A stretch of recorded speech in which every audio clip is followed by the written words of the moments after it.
Hey folks, short and rough video today because I have had a lot going on this week. I want to talk about singers having unrealistic expectations of themselves. This has come up quite a lot for me today, especially with clients, but it happens all the time.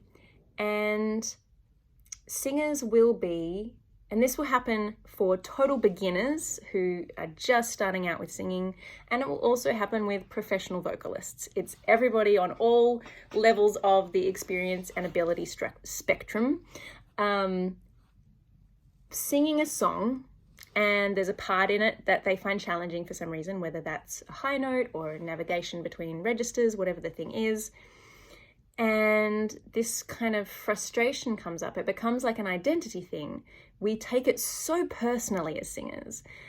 Yes, instrumentalists can have their sense of self-worth tied up in their ability to play their instrument as well, but for singers it's so heightened because it's literally part of us, and we're still carrying that unconscious belief that the ability to sing is something that you're either born with or you're not. And so if something's not working for us, we feel like we're stuck with that, and we're only stuck with the vocal ability that we have now, and it's probably never going to improve. And even if on a conscious level you know that that's not true, you might still have that belief deep inside you. I've still gotten caught up with it.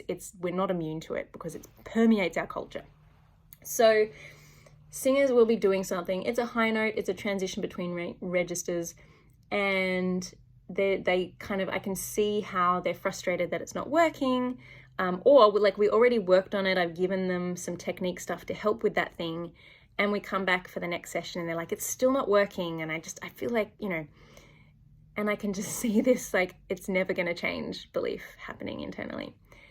And I just want to say, like, be patient with yourself, because if you were a guitarist and you wanted to be able to do some really like shreddy, awesome guitar solo, probably you are going to learn it slowly first. And singers always forget to do this. We forget that we can slow down a song.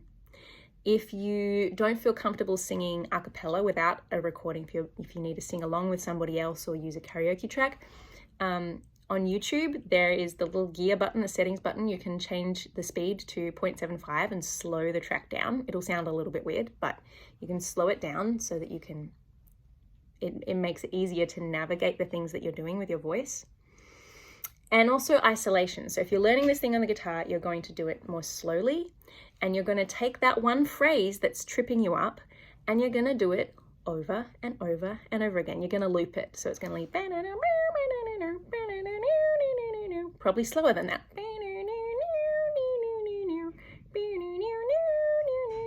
I don't know what this weird phrase is, because the muscles in your fingers have to get used to what is the distance that I have to jump to get, the interval between these two notes and all of the movement. Same thing if you were a dancer. If you're learning a dance move, you're going to have to practice it slowly.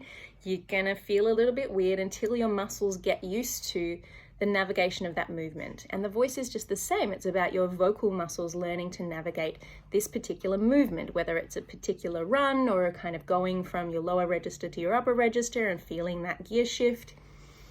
So singers forget that we can slow things down and that we can loop a section. If it's kind of high, I would recommend taking it a little bit lower, like put it a couple keys down, put it somewhere where it's more comfortable. Practice it there, so then you're freaking out a little bit less. Move it up one key, practice it there, then move it up one key. So you just make it as easy for yourself as possible. Singers just think like we have to be able to sing the whole song through and nail everything on the first go. And if we're not doing it, then we suck as a singer. And this can also apply to technical exercises.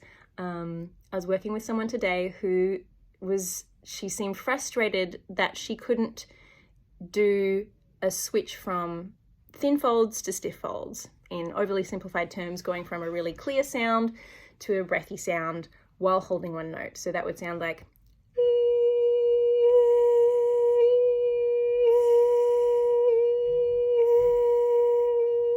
now I can do that because I've been practicing this stuff, that particular kind of thing, for about 10 years now. So and I said to her, okay, how long have you been doing this? And she started to talk about like that she hadn't been practicing that much. And I was like, no. When did we cover this? When did we learn this? She had only learnt about that difference between settings like a month ago. And I also hadn't taught her to do that. That wasn't the exercise. But she'd seen me demonstrate it and assumed that that was something that she needed to be able to do to be good at this thing. So that's not a skill. Like, what?